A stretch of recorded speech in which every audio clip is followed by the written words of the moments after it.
മദീനത്ത് മയങ്ങുന്ന മഹാനാം റസൂലിനെ കാണാൻ കൊതിച്ചു കൊണ്ടുറക്കം പൂണ്ടേ. നിലാ പോലും നാണിക്കും നബിയോരിൻ മുഖം കണ്ട് കനവിലൻ മനസ്സകം കുളിര് കൊണ്ടേ. മദീനത്ത് മയങ്ങുന്ന മഹാനാം റസൂലിനെ കാണാൻ കൊതിച്ചു കൊണ്ടുറക്കം പൂണ്ടേ. അസ്സലാമു അലൈക്കും വറഹ്മത്തുള്ളാഹി. ബിസ്മില്ലാഹ് അൽഹംദുലില്ലാഹ് വസ്സലാത്തു വസ്സലാമു അലാ അശ്റഫി റസൂലില്ലാഹ് വഅലാ ആലിഹിൽ ഫായിസീന ബിറിദല്ലാഹ്. അമ്മാ ബഅദ്. അഊദു ബില്ലാഹി മിനശ് ശൈത്വാനിർ റജീം. ബിസ്മില്ലാഹിർ റഹ്മാനിർ റഹീം. لم يكن الذين كفروا من أهل الكتاب والمشركين منفكين حتى تأتيهم البينة رسول من الله يتلو صحفا مطهرة. صدق الله مولانا العظيم. وقال النبي صلى الله عليه وسلم: من آذى شعرة مني فقد آذاني ومن آذاني فقد آذى الله ومن آذى الله لعنه الله ملء السماوات والأرض لا يقبل منه صرفا ولا عدلا.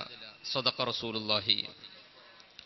يا ربي بالمصطفى بلغ مقاصدنا واغفر لنا ما مضى يا واسع الكرم വാലമുമ്മത്ത് സയ്യിദ്ന മുഹമ്മദ്.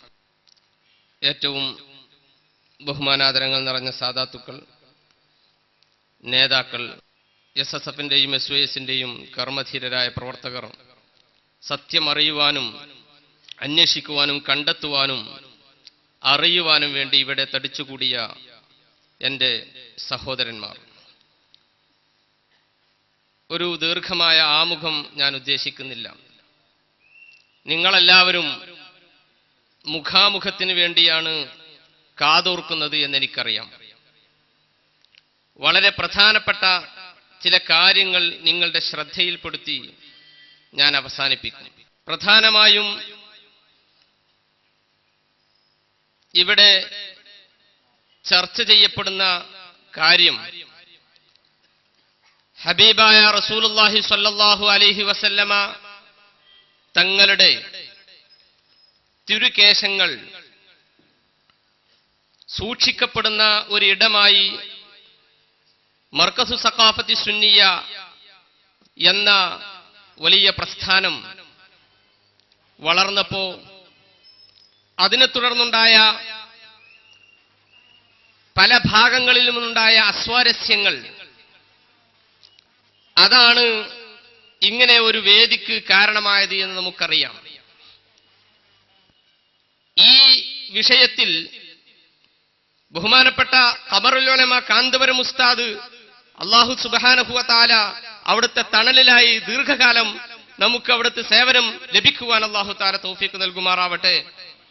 മഹാനവറുകൾ ഇങ്ങനെ ഒരു വിഷയം ലോക ജനതയെ അറിയിക്കുന്നതോടുകൂടെ അക്കാര്യത്തിൽ വിറളി പൂണ്ടുകൊണ്ട് എല്ലാ വിഭാഗം ജനങ്ങളെ ഭാഗത്തു നിന്നും എന്ന് പറഞ്ഞാൽ സംഘടനാ തലത്തിൽ, ആദർശതലത്തിൽ, ആശയതലത്തിലൊക്കെ ശൈഖുനാ കാന്തപുരം ഉസ്താദിനോട് വിയോജിക്കുന്ന ഏതൊക്കെ ആളുകളുണ്ടോ, ഇവിടെ സൂചിപ്പിക്കപ്പെട്ടതുപോലെ അവരെല്ലാം ഒരേ നൂലിൽ കോർത്തിണക്കപ്പെട്ടുകൊണ്ട് മുക്കൂട്ടുമുന്നണിയുണ്ടാക്കി ശൈഖുനാ കാന്തപുരം ഉസ്താദിനെ തെരുവുകൾ തോറും തൊണ്ടകീറി വിമർശിക്കുന്ന ഒരു പ്രത്യേകമായ സാഹചര്യത്തിലാണ് നാം നിലകൊള്ളുന്നത്.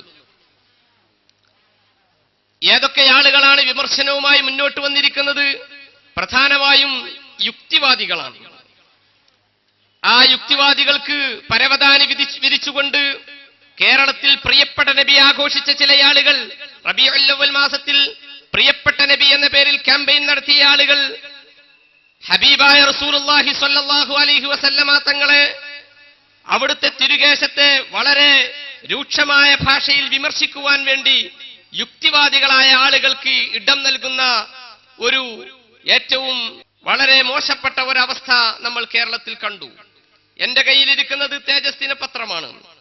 ഇതിൽ ലോകത്ത് മുജാഹിദുകളോ ജമാഅത്തുകാരോ വ്യക്തമായി പറയാൻ അറച്ചു നിൽക്കുന്ന കാര്യങ്ങൾ ഒരു മുസ്ലിം പേരുള്ള യുക്തിവാദി എഴുതുകയുണ്ടായി.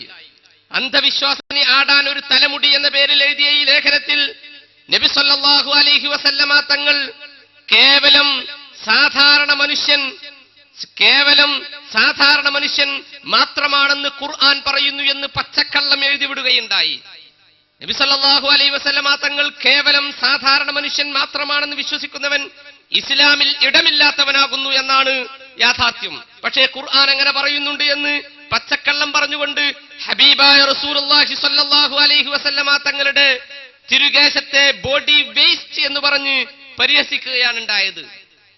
അബ്ദുള്ള എന്ന പേരിലുള്ള ഒരാളാണ് ഇത് എഴുതിയെങ്കിൽ എനിക്ക് പറയാനുള്ളത്, ഹബീബായ റസൂലുള്ളാഹി സ്വല്ലല്ലാഹു അലൈഹി വസല്ലമ തങ്ങളുടെ കാലത്തും മറ്റൊരു അബ്ദുള്ളയുണ്ടായിരുന്നു. അദ്ദേഹവും നബി സല്ലല്ലാഹു അലൈഹി വസല്ലമ തങ്ങളുടെ ശരീരത്തിലെ അവിടുത്തെ ശരീരവുമായി ബന്ധപ്പെട്ട വസ്തുക്കളെ ബോഡി വേസ്റ്റിനോട് സമീകരിച്ചിട്ടുണ്ട്. ബോഡി വേസ്റ്റ് എന്ന് പറഞ്ഞിട്ടില്ല, പക്ഷേ ബോഡി വേസ്റ്റിനോട് സമീകരിച്ചിട്ടുണ്ട്.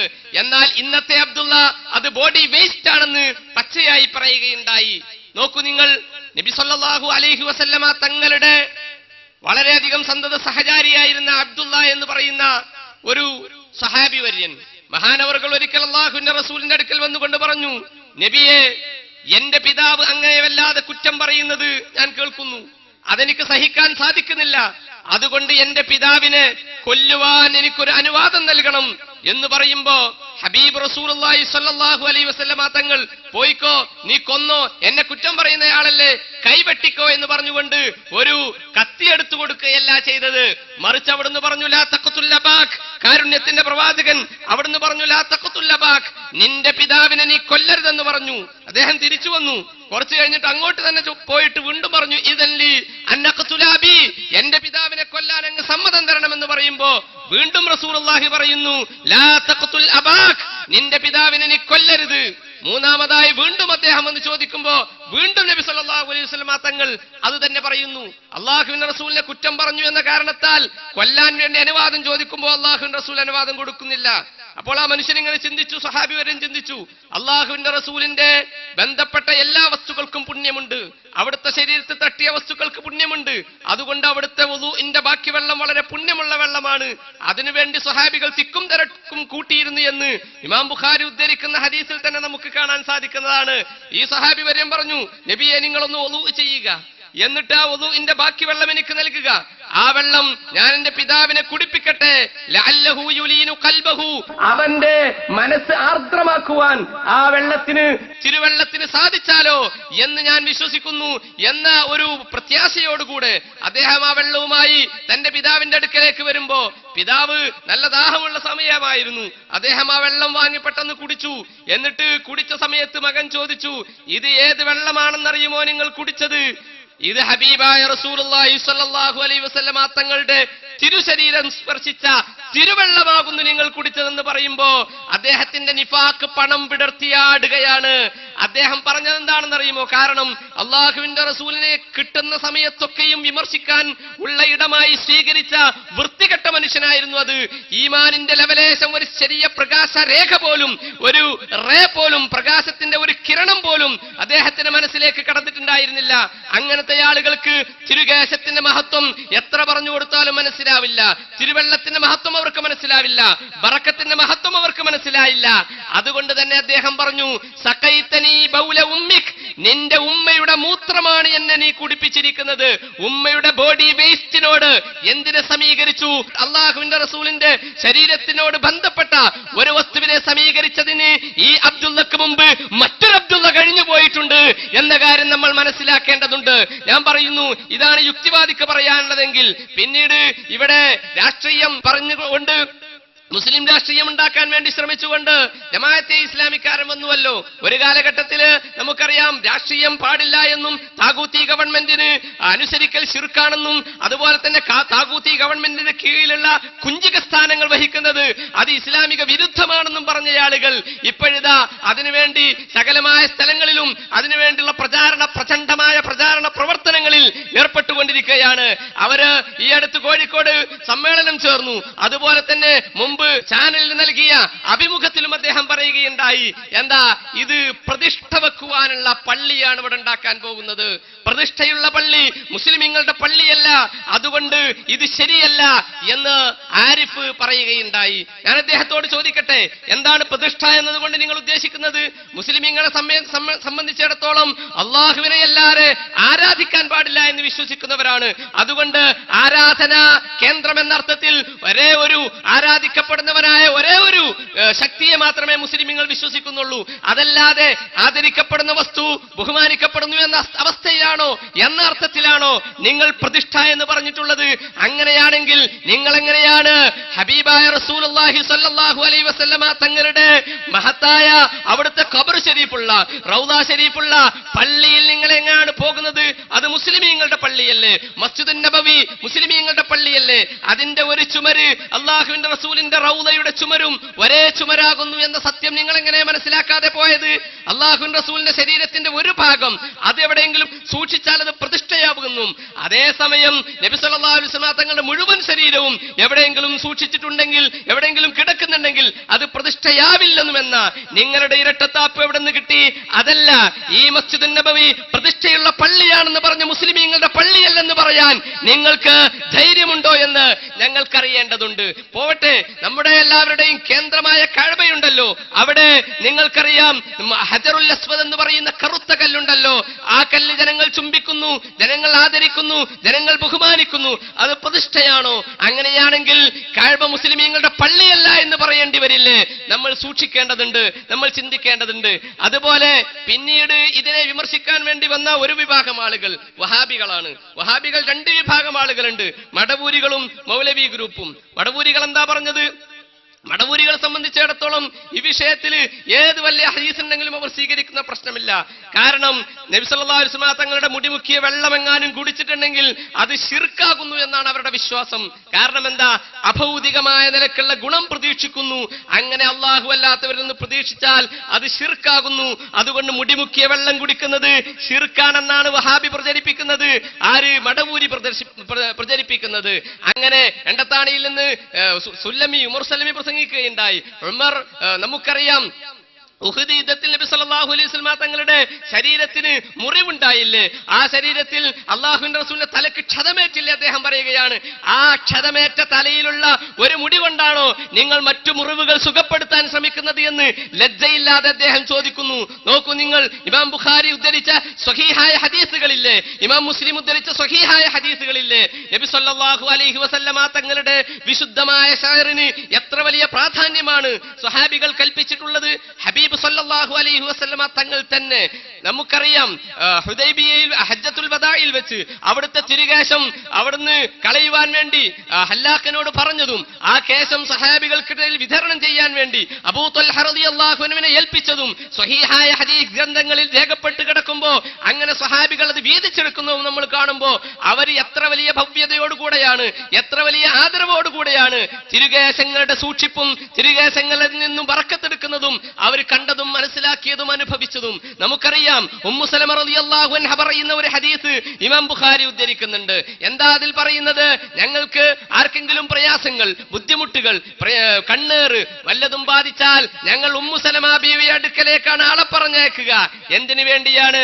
അവിടെ നബി സല്ലല്ലാഹു അലൈഹി വസല്ലമ തങ്ങളുടെ ഒരു തിരുകേശമുണ്ട്, സ്വല്പം തിരുകേശമുണ്ട്. അത് മുക്കിയ വെള്ളം കുടിക്കുവാൻ വേണ്ടി ഞങ്ങൾ പോവാറുണ്ട്. നോക്കൂ നിങ്ങൾ, രോഗശമനത്തിന് വേണ്ടി അഭൗതികമായ മാർഗമാണ് സ്വഹാബികൾ സ്വീകരിച്ചത് എന്ന് ഇമാം ബുഖാരി ഉദ്ധരിക്കുന്ന ഹദീസ്. മടവൂരി പറയുന്നു, അഭൗതികമായ മാർഗത്തിൽ അല്ലാഹു അല്ലാത്ത വ്യക്തിയിൽ നിന്ന്, വസ്തുവിൽ നിന്ന്, ശക്തിയിൽ നിന്ന് എന്തെങ്കിലും ഗുണം പ്രതീക്ഷിച്ചാൽ അത് ശിർക്കാകുന്നു എന്ന്. ചോദിക്കട്ടെ, ഉമ്മു സലമ ബീവി റളിയല്ലാഹു അൻഹ മുശ്രിക്കത്താണെന്ന് നിങ്ങൾക്ക് വാദമുണ്ടോ? ഈ ഹദീസ് കൊണ്ടുവന്ന ഇമാം ബുഖാരി റളിയല്ലാഹു അൻഹു ശിർക്കിന്റെ പ്രചാരകരാണെന്ന് നിങ്ങൾക്ക് വാദമുണ്ടോ? ഇതിന് ഇവർ മറുപടി പറയേണ്ടി വരും. അതിന് ഇവരുടെ മറുപടി എന്താണെന്ന് അറിയുമോ? അത്തരം ഹദീസുകളൊക്കെ കാണുമ്പോ ഞങ്ങൾ ചാടിക്കടക്കാറാണ് പതിവ് എന്നാണ്. ആ ഹദീസുകൾ നോക്കേണ്ട പ്രശ്നമില്ല, ആ ഹദീസുകൾ ചിന്തിക്കേണ്ട ആവശ്യമില്ല. ഈ രൂപത്തിൽ ഹദീസുകളൊക്കെ ചാടിക്കടന്നുകൊണ്ട് നിങ്ങൾ നരകത്തിലേക്കാണ് ചാടുന്നത് എന്ന് നിങ്ങൾ മനസ്സിലാക്കേണ്ടതുണ്ട് എന്ന യാഥാർത്ഥ്യം നിങ്ങളോട് സൂചിപ്പിക്കുവാനാണ് ഞാൻ ഉദ്ദേശിക്കുന്നത്. അതുകൊണ്ട് മടവൂർ ഗ്രൂപ്പിനെ സംബന്ധിച്ചിടത്തോളം നമ്മൾ പറയേണ്ടതില്ല, ഹദീസുകൾ അവർ സ്വീകരിക്കുകയില്ല. കാരണം മുമ്പ് തന്നെ അവരുടെ നേതാവ് ഉമർ സലാം സുല്ലമി 40ഓളം ഹദീസുകൾ ബുഖാരിയിൽ നിന്നും അവർ ദഈഫാക്കിയതാണ്. ഇനിയും ഹദീസുകൾ ദഈഫാക്കാനിരിക്കുന്നു. തങ്ങളുടെ യുക്തിക്ക് യോജിക്കാത്തത്, സ്വീകരിക്കാത്തതൊക്കെ ദഈഫാണ് എന്നാണ് അവരുടെ വാദം. അതുകൊണ്ട് തന്നെ ബുഖാരിയും മുസ്ലിമിന്റെയും ഹദീസുകൾ അവർക്കെതിരെ എഴുന്നു നിൽക്കുന്ന കാലത്തോളം, അതല്ല വിശുദ്ധ ഖുർആനിലെ തന്നെയും ആയത്തുകൾ അവർക്കെതിരെ എഴുന്നു നിൽക്കുന്ന കാലത്തോളം നിങ്ങൾക്ക് ഈ പ്രസ്ഥാനത്തെ, ഈ ആശയത്തെ തൊടാൻ സാധിക്കുകയില്ല എന്ന് നിങ്ങൾ മനസ്സിലാക്കണം. പിന്നെ മറ്റൊരു വിഭാഗമുണ്ട്, മൗലവി ഗ്രൂപ്പ്. അവർ ഇതുവരെ പറഞ്ഞ ആശയങ്ങൾ മുഴുവനും, അതിനെ മുഴുവനും എതിർത്തുകൊണ്ട് പുതിയ ആശയവുമായി രംഗപ്രവേശം ചെയ്ത ആളുകളാണ്. മുമ്പ് സിഹിർ ഫലിക്കുമെന്ന് പറഞ്ഞവർ, ഫലിക്കുകയില്ല എന്ന് പറഞ്ഞവർ ഇപ്പോൾ സിഹിർ ഫലിക്കുമെന്ന് പറയുന്നു. മുമ്പ് ജിന്നിനെ വിളിക്കാൻ പാടില്ലെന്ന് പറഞ്ഞവർ ഇപ്പോൾ ജിന്നിനെ വിളിക്കാൻ പറ്റുമെന്ന് പറയുന്നു. മുമ്പ് ബറക്കത്തില്ലാതെ അഭൗതികമായ മാർഗമാണെന്ന് പ്രചരിപ്പിച്ച ആളുകൾ, അതിൽ നിന്ന് പുണ്യം കിട്ടുകയില്ല എന്ന് പ്രചരിപ്പിച്ച ആളുകൾ, ഇതാ ഇപ്പൊ ബറക്കത്തുണ്ട് എന്ന് തിരുകേശത്തിന്റെ വിവാദം വന്നപ്പോ സക്കരിയ സലാഹി അടക്കമുള്ള, കായക്കൊടി മൗലവി അടക്കമുള്ള ആളുകൾ സ്റ്റേജ് കെട്ടി പ്രസംഗിക്കുന്ന എന്താണെന്നറിയുമോ? തിരുകേശത്തിന് ബറക്കത്തുണ്ട്, അതിന് പുണ്യമുണ്ട്, അതിന്റെ മുഖ്യ വെള്ളം കുടിച്ചാൽ രോഗം മാറുന്നതാണ് എന്ന് നിങ്ങളെ കൊണ്ട് പറയിപ്പിക്കാൻ ഈ തിരുകേശ വിഭേദം കാരണമായിട്ടുണ്ടെങ്കിൽ അത് ഈ പ്രസ്ഥാനത്തിന്റെ വിജയമാണെന്ന് കൂടി ഞാൻ മനസ്സിലാക്കുന്നു. ഇൻഷാ അല്ലാഹ് അതൊക്കെ നേർസാക്ഷ്യങ്ങളായി ക്ലിപ്പുകൾ ഒന്നിനു പിറകെ ഒന്നായി ഇൻഷാ അല്ലാഹ് നൗഷാദ് അഹ്സൻ ഇവിടെ നിങ്ങൾക്ക് കേൾപ്പിക്കുന്നതാണ്. ഞാനിപ്പോൾ ക്ലിപ്പുകളിലേക്ക് പ്രവേശിക്കുന്നില്ല. ഒരു കാര്യം നിങ്ങളെ ശ്രദ്ധയിൽപ്പെടുത്താനാണ് ഞാൻ ആഗ്രഹിക്കുന്നത്. നോക്കൂ, നിങ്ങൾ ഈ ബറക്കത്തിനെ നിങ്ങൾക്ക് എങ്ങനെയാണ് അംഗീകരിക്കാൻ സാധിക്കുക?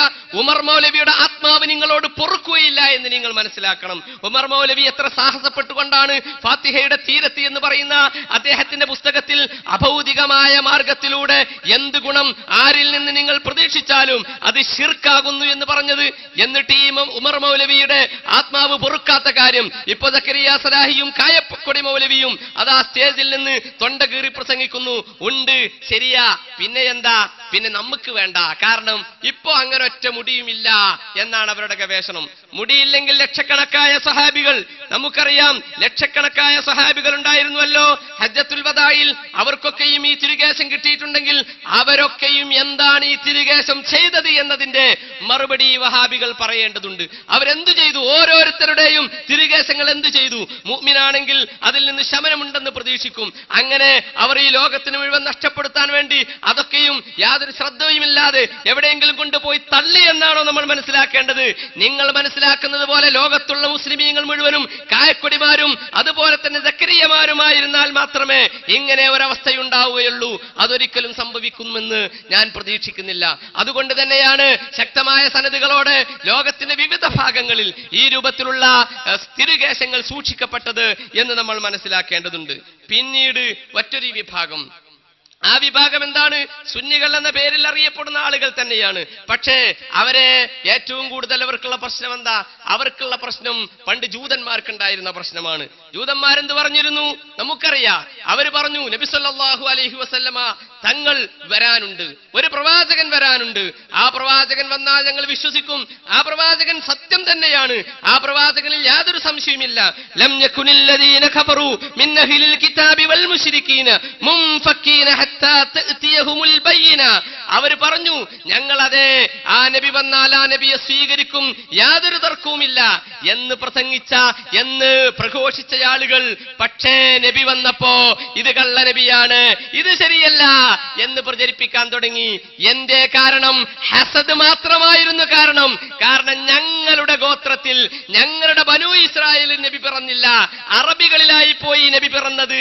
ഈ ഒരു തരം വംശീയതയുടെ പേരിൽ, വർഗീയതയുടെ പേരിൽ, ഗ്രൂപ്പിസത്തിന്റെ പേരിൽ ഈ കാര്യം സത്യം അംഗീകരിക്കാൻ തയ്യാറാവാത്ത ജൂതന്മാരുടെ പാരമ്പര്യമാണ് ചില ആളുകൾ ഇപ്പോ പിന്തുടർന്നുകൊണ്ടിരിക്കുന്നത്. കാരണം നമുക്കറിയാം, ഹബീബായ റസൂലുള്ളാഹി സ്വല്ലല്ലാഹു അലൈഹി വസല്ലം തങ്ങളുടെ തിരികേശം ഇപ്പോൾ ബഹുമാനപ്പെട്ട AP ഉസ്താദിന് നൽകിയത് ആരാണോ, അദ്ദേഹത്തിന്റെ കയ്യിലുള്ള തിരികേശം ശരിയായതാണെന്നും രേഖയുള്ളതാണെന്നും അത് സത്യസന്ധമാണെന്നും വളരെ പച്ചയായ രൂപത്തിൽ പ്രസംഗിച്ച ആളുകൾ ഇപ്പോൾ പറയുന്നു അത് രേഖയല്ല, അത് ശരിയല്ല, അത് തെറ്റാണ്. ലം യകുനില്ലദീന കഫറൂ മിൻ അഹ്ലിൽ കിതാബി വൽ മുശ്രികീന മുൻഫക്കീന ഹത്താ തഅതിയഹുൽ ബയ്യിന. ഇവിടെ കിട്ടുന്നത് വരെ നിങ്ങൾക്കത് എന്തായിരുന്നു? ശരിയായിരുന്നു, സത്യമായിരുന്നു. പക്ഷേ നമ്മുടെ ഗോത്രത്തിലല്ല പിറന്നത്, നമ്മുടെ ആളുകൾക്കല്ല കിട്ടിയത്. അപ്പോഴേക്കും നേരെ തിരിച്ചു പറഞ്ഞു, നോക്കൂ നിങ്ങൾ, എന്റെ കയ്യിലുള്ളത് ഇതാ. അലവിക്കുട്ടി ഹുദവി എന്ന് പറയുന്നയാള് അദ്ദേഹം സ്വന്തം പേരിൽ അച്ചടിച്ച ഒരു നോട്ടീസാണ്.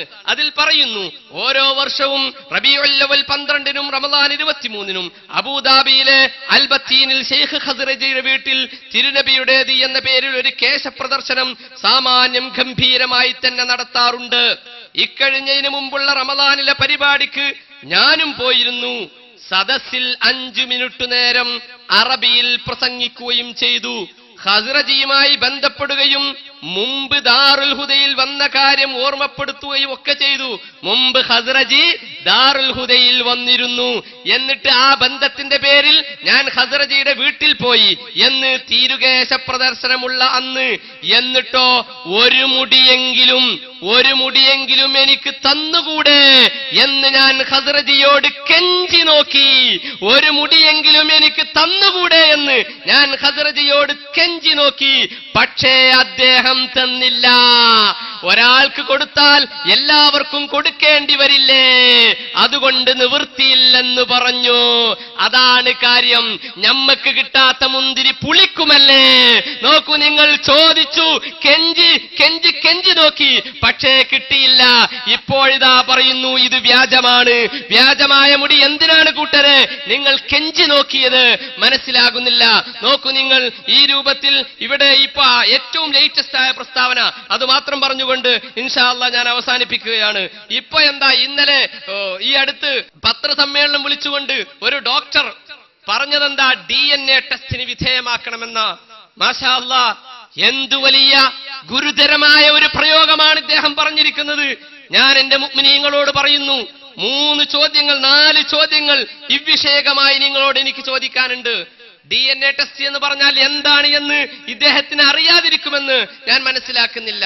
നമുക്കറിയാം, മനുഷ്യ ശരീരത്തിന്റെ കോശങ്ങൾ മനുഷ്യ ശരീരം നിർമ്മിതമായിരിക്കുന്നത്, ഒരു കെട്ടിടം നിർമ്മിതമായിരിക്കുന്നത് ഇഷ്ടികകൾ കൊണ്ടാണ് എന്നതുപോലെ മനുഷ്യ ശരീരങ്ങൾ നിർമ്മിതമായിരിക്കുന്നത് ലക്ഷക്കണക്കിന് കോശങ്ങൾ കൊണ്ടാണ്. ഒരു കോശത്തിൽ കോശസ്ഥലമുണ്ടാകും, കോശദ്രവ്യമുണ്ടാകും, ന്യൂക്ലിയസ് ഉണ്ടാകും. ഇങ്ങനെയുള്ള ന്യൂക്ലിയസില് പിരിയൻ ഗോവണിയുടെ ആകൃതിയിലുള്ള ഒരു തന്മാത്ര, അതാണ് DNA തന്മാത്ര എന്ന് പറയുന്ന സാധനം. ഈ DNA തന്മാത്ര അത് നടുകെ ഛേദിച്ചുകൊണ്ട് ഇതുപോലെയുള്ള ധാരാളം സാമ്പിളുകൾ ഉണ്ടാക്കിക്കൊണ്ട് ഇപ്പോൾ നമുക്ക് ലഭിക്കുന്ന ഈ വസ്തു ഉണ്ടല്ലോ, നമ്മുടെ തർക്കത്തിലിരിക്കുന്ന ഈ വസ്തു, ഇതിനോട് സമാനമായി ഈ ഏതൊരു വ്യക്തിയുടെ DNA ടെസ്റ്റാണോ നമ്മൾ നടത്തുന്നത്, ആ വ്യക്തിയുടെ ശരീരത്തിന്റെ ഒരു സാമ്പിൾ ലഭിക്കുകയും എന്നിട്ട് അതിൽ നിന്ന് കോശമെടുക്കുകയും ആ കോശത്തിൽ നിന്ന് ന്യൂക്ലിയസ് എടുക്കുകയും ആ ന്യൂക്ലിയസിൽ നിന്ന് DNA എടുക്കുകയും എന്നിട്ട് ആ DNA നെടുകെ ഛേദിക്കുകയും ചെയ്തുകൊണ്ട് ടെസ്റ്റ് ചെയ്യണമെന്നാണ് നിങ്ങളുടെ ഡോക്ടർ പറഞ്ഞിരിക്കുന്നത്. മുഅ്മിനീങ്ങളെ, നിങ്ങളിത് കേൾക്കുന്നില്ലേ? ഹബീബായ റസൂലുള്ളാഹി സ്വല്ലല്ലാഹു അലൈഹി വസല്ലമ തങ്ങളുടെ തിരുകേശത്തെ DNA ടെസ്റ്റ് ചെയ്യണമെന്ന് പറഞ്ഞാൽ അതിന്റെ അർത്ഥം ഹബീബായ റസൂലുള്ളാഹി സ്വല്ലല്ലാഹു അലൈഹി വസല്ലമ തങ്ങളുടെ ഖബർ മാന്തണമെന്നാണ്. എന്റെ മുഅ്മിനീങ്ങളെ, എന്തൊരു ഗുരുതരമായ ആരോപണമാണ് ഇദ്ദേഹം പറഞ്ഞിരിക്കുന്നത്. കാരണം എന്താ, എന്തുകൊണ്ടാണ് ഇദ്ദേഹം ടെസ്റ്റ് ചെയ്യണം പറയുന്നത്? ഈ മുടിയുടെ ആധികാരികത പരിശോധിക്കാൻ. ഈ മുടിയുടെ ആധികാരികത ഇദ്ദേഹത്തിന് സനദ് കൊണ്ട് ബോധ്യപ്പെടുന്നില്ല, ഇദ്ദേഹത്തിന് മറ്റുള്ള കാര്യങ്ങൾ കൊണ്ട് ബോധ്യപ്പെടുന്നില്ല. അതുകൊണ്ട് ശാസ്ത്രീയമായി ബോധ്യപ്പെടണം. ശാസ്ത്രീയമായി ബോധ്യപ്പെടണമെങ്കിൽ നബിയുടേത് എന്നു ശാസ്ത്രീയമായി തെളിയിക്കപ്പെട്ട ഒരു വസ്തു നമ്മുടെ കയ്യിൽ വേണം. അതേതും ഒന്നില്ലല്ലോ, സനദ് കൊണ്ട് മാത്രം തെളിയിക്കപ്പെട്ടത് മാത്രമേ ലോകത്തുള്ളൂ. അത് ഇദ്ദേഹത്തിന് പിടുത്തമില്ല. അപ്പൊ കൺഫേംഡ് ആയ ഒരു വസ്തു കിട്ടണം. കൺഫേംഡ് ആയ വസ്തു ഏതു മാത്രമുള്ളൂ? അള്ളാഹുവിന്റെ റസൂലിന്റെ, ഇദ്ദേഹത്തെ ശിച്ചിടത്തോളം അള്ളാഹുവിന്റെ റസൂലിന്റെ ഖബർ ഷരീഫിൽ അവിടുത്തെ ശരീരത്തിൽ നിന്നുള്ളൊരു അംശം കിട്ടണം, എന്നിട്ടൊരു സാമ്പിൾ കിട്ടണം. എന്നിട്ട് ഈ സാമ്പിൾ എടുത്തിട്ട് പരിശോധിക്കുമ്പോൾ മാത്രമേ DNA ടെസ്റ്റ് നടക്കുകയുള്ളൂ. ഇപ്പോ മുഅ്മിനീങ്ങളെ, നിങ്ങൾ ആലോചിച്ചു നോക്കൂ. മുമ്പൊരിക്കൽ അള്ളാഹുവിന്റെ റസൂലിന്റെ ഖബർ മാന്തുവാൻ ഒരു ശ്രമം നടന്നിരുന്നു നൂറുദ്ദീൻ ഷെയ്ഖിന്റെ കാലത്ത്. അന്നുള്ള മതവിരുദ്ധരായ ആളുകൾ ചിന്തിച്ചു, എന്താ മുഅ്മിനീങ്ങൾക്ക് ഇത്ര ആവേശം കൂടാൻ കാരണം? അവര് മനസ്സിലാക്കി, മറ്റൊന്നുമല്ല. അതെന്താണ് അതിന്റെ കാരണമെന്നോ? എല്ലാവരുടെയും മുഅ്മിനീങ്ങളുടെ മനസ്സ് മദീനയിലാണ്. അതുകൊണ്ട് മദീനയിൽ അള്ളാഹുവിന്റെ റസൂലിന്റെ ശരീരം അവിടെ നിന്ന് കൊണ്ടുപോകണം, കട്ടുകൊണ്ടുപോകണം. അതിനുവേണ്ടി അവരാളുകളെ ഏർപ്പാടാക്കുകയും അങ്ങനെ ഒരു തുരങ്കമുണ്ടാക്കുകയും വലിയ തുരങ്കമുണ്ടാക്കി ഹബീബായ റസൂലുള്ളാഹി സ്വല്ലല്ലാഹു അലൈഹി വസല്ലം തങ്ങളുടെ ശരീരം അവിടുന്ന് മോഷ്ടിച്ചു കൊണ്ടുപോകാൻ ശ്രമിക്കുകയും ചെയ്തു. പക്ഷേ അവര് അള്ളാഹുവിന്റെ റസൂലിന്റെ ശരീരത്തിന്റെ അടുത്തെത്തിയപ്പോഴേക്കും അന്ന് അവിടെ ഭരിച്ചിരുന്ന നൂറുദ്ദീൻ ഷെയ്ഖിന് അള്ളാഹുവിന്റെ റസൂൽ സ്വപ്നം കാണിച്ചു കൊടുക്കുകയും പിറ്റേ ദിവസം തന്നെ നൂറുദ്ദീൻ ഷെയ്ഖ് വന്നുകൊണ്ട് അവരെ പിടികൂടുകയും ചെയ്തു. വഹാബികൾ പോലും അവരുടെ പുസ്തകങ്ങളിൽ ഈ സംഭവം എഴുതി വെച്ചിട്ടുണ്ട്. മഹാന്മാരായ സയ്യിദു സംഹൂദി അടക്കമുള്ള പണ്ഡിതന്മാർ അവിടുത്തെ വഫാ ഉൽ വഫാ ബി അഹ്വാലി ദാരിൽ മുസ്തഫ എന്ന കിതാബിലും ഈ സംഭവം രേഖപ്പെടുത്തി വെച്ചിട്ടുണ്ട്. ഞാൻ പറയട്ടെ മുഅ്മിനീങ്ങളെ, അങ്ങനെ അള്ളാഹുവിന്റെ റസൂലിന്റെ തിരുശരീരം തട്ടിക്കൊണ്ടുപോയി മുഅ്മിനീങ്ങളുടെ ഈമാനികമായ സ്പിരിറ്റ് കുറക്കുവാൻ പണ്ട് മതവിരുദ്ധരായ ആളുകൾ ശ്രമിച്ചിരുന്നു. പിന്നെ ചില ആളുകൾ മഖ്ബറ പൊളിക്കുമെന്ന്, ഭരണം കിട്ടിയാൽ പിറ്റേ ദിവസം മഖ്ബറ പൊളിക്കുമെന്ന് പറഞ്ഞു. അപ്പൊ വേറെ ചില യുക്തിവാദികളായ ആളുകൾ വന്നുകൊണ്ട് പറഞ്ഞു, ജമാഅത്തെ ഇസ്ലാമിയെ പോലെയുള്ള മടവൂരികളെ പോലെയുള്ള ആളുകൾ വന്നുകൊണ്ട് പറഞ്ഞു, കൂട്ടരെ ഖബർ പൊളിക്കാൻ നിൽക്കണ്ട, അല്ലെങ്കിൽ ശരീരം തട്ടിക്കൊണ്ടുപോകാൻ നിൽക്കണ്ട, കാരണം ശരീരമൊക്കെ എന്നോ ജീർണിച്ചു പോയിട്ടുണ്ട്, അവിടെ ഇല്ല എന്ന് പറഞ്ഞു. എല്ലാവർക്കും ശരീരം കൊണ്ടാണ് കളി. പക്ഷെ ആരും തന്നെ അള്ളാഹുവിന്റെ റസൂലിന്റെ ശരീരത്തിന്റെ ഒരു ഭാഗം അത് വ്യക്തമാവാൻ വേണ്ടി DNA ടെസ്റ്റ് നടത്തണമെന്ന് പറഞ്ഞിട്ടില്ല. ഇപ്പോഴിതാ സുന്നികൾ എന്ന് പറയുന്ന ആളുകളുടെ കൂട്ടത്തിൽ നിന്ന് ഒരു ഡോക്ടർ വന്നുകൊണ്ട് പറയുന്നു DNA ടെസ്റ്റ് പരിശോധിക്കണമെന്ന്. ഞാൻ ഈ സമ്മേളനം അദ്ദേഹത്തിന്റെ പ്രസ്താവനയെ നഖശികാന്തം എതിർക്കുകയും നിങ്ങൾ ഏത് കിതാബിൽ നിന്നാണ് ഇത് പഠിച്ചതെന്ന് ലോകത്തിനോട് പറയണമെന്ന് പറയുകയും ചെയ്യുന്നു. നോക്കൂ, നിങ്ങൾ ഏത് കിതാബിലാണുള്ളത്? രണ്ടാമത്തെ ചോദ്യമാണ്. ഒന്ന്, നിങ്ങൾ അള്ളാഹുവിന്റെ റസൂലിന്റെ ഖബർ ഷരീഫ് മാന്തണമെന്ന് പറഞ്ഞതിന് സമാനമായ പ്രസ്താവനയാണ് ഇറക്കിയിരിക്കുന്നത്. രണ്ടാമത്, നിങ്ങൾ DNA ടെസ്റ്റ് ചെയ്യണമെന്ന് ഏത് ഖുർആനിൽ നിന്നാണ് നിങ്ങൾക്ക് അതിന് തെളിവ് കിട്ടിയത്?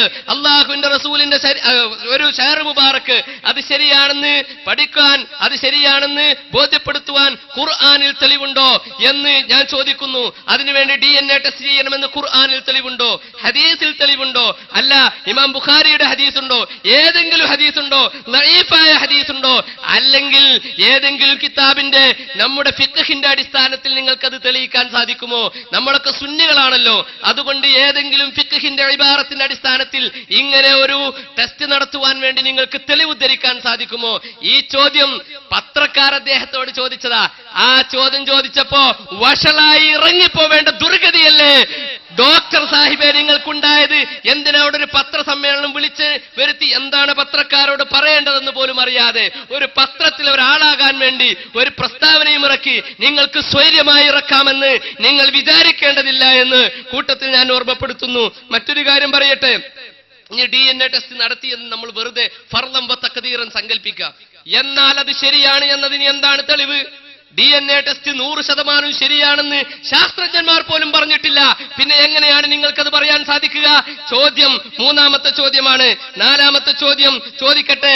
ഇങ്ങനെ ആളുകൾ പറയുന്നതൊന്നും തെളിവല്ല എന്നുണ്ടെങ്കിൽ ഈ പ്രസ്താവന ഇറക്കിയ ആളുകൾ, ഈ ആളുകളുടെയൊക്കെ ബാപ്പമാർ സ്വന്തം ബാപ്പമാർ തന്നെയാണ് എന്നതിന് എന്താണ് തെളിവ്?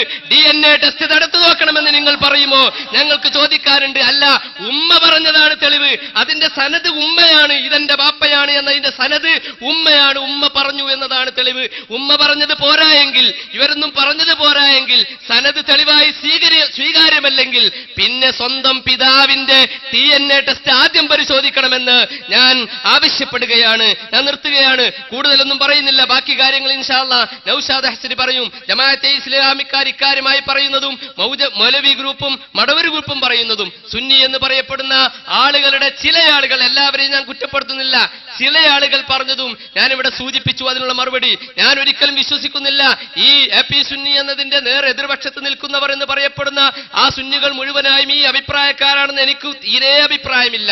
മറിച്ച് ഹബീബായ റസൂലുള്ളാഹി സ്വല്ലല്ലാഹു അലൈഹി വസല്ലമ തങ്ങളുടെ ഇതിനെ ബഹുമാനിക്കണമെന്നും ഷെയറിനെ ബഹുമാനിക്കണമെന്നും ആദരിക്കണമെന്നും വിശ്വസിക്കുന്നവരാണ് അധിക ആളുകളും. ചില ആളുകൾ അവരുടെ ഈഗോ കാരണമായി, ഹസദ് കാരണമായി ചിലതൊക്കെ പറഞ്ഞു പോകുമ്പോൾ സാധാരണക്കാരായ ആളുകൾ തെറ്റിദ്ധരിച്ചു പോകുന്നു. എന്റെ സാധാരണക്കാരോട് ഒരു ചെറിയ ഹദീസ് നിങ്ങളുടെ ശ്രദ്ധയിൽപ്പെടുത്തുകയാണ്.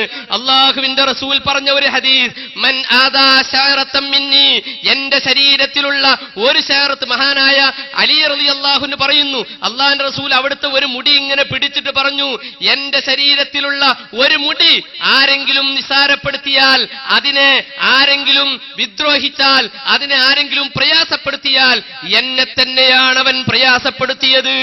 എന്നെ ആരെങ്കിലും പ്രയാസപ്പെടുത്തിയാൽ അള്ളാഹുവിനെയാണ് അവൻ പ്രയാസപ്പെടുത്തിയത്.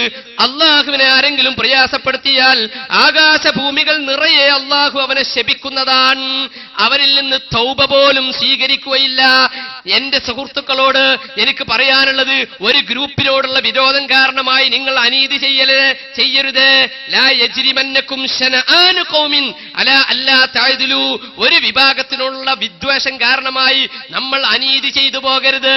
അതുകൊണ്ട് ഇത് റസൂലുള്ളാഹി സ്വല്ലല്ലാഹു അലൈഹി വസല്ലമ തങ്ങളോട് ബന്ധപ്പെട്ടൊരു കേസാ.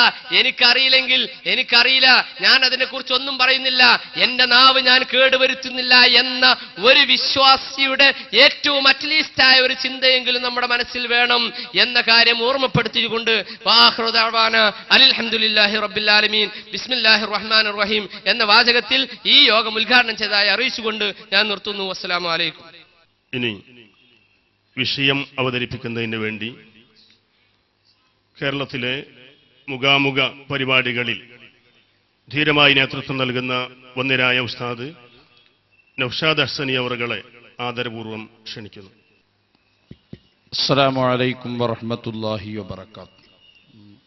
പ്രിയമുള്ള സഹോദരന്മാരെ, ആ റോഡ് ബ്ലോക്കാക്കാതെ സൂക്ഷിക്കണമെന്ന് എല്ലാ പ്രവർത്തകരോടും ആവശ്യപ്പെടുന്നു. നമ്മുടെ സമ്മേളനത്തിന്റെ നീണ്ട നിര കണ്ണെത്താത്ത ദൂരത്തോളം നീണ്ടു കിടക്കുകയാണ്. അഷ്റഫുൽ ഖൽഖ് സല്ലല്ലാഹു അലൈഹി വസല്ലമ തങ്ങളോടുള്ള സ്നേഹം കൊണ്ട് മുഅ്മിനീങ്ങൾ എല്ലാവരും ഒരുമിച്ച് കൂടിയതാണ്. അതുകൊണ്ട് പരമാവധി റോഡ് ബ്ലോക്കാക്കാതെ സൂക്ഷിച്ച് എല്ലാ പ്രവർത്തകരും സൗകര്യം ചെയ്തു കൊടുക്കണമെന്ന് ഓർമ്മപ്പെടുത്തുന്നു. അഊദു ബില്ലാഹി മിനശ് ശൈത്വാനിർ റജീം.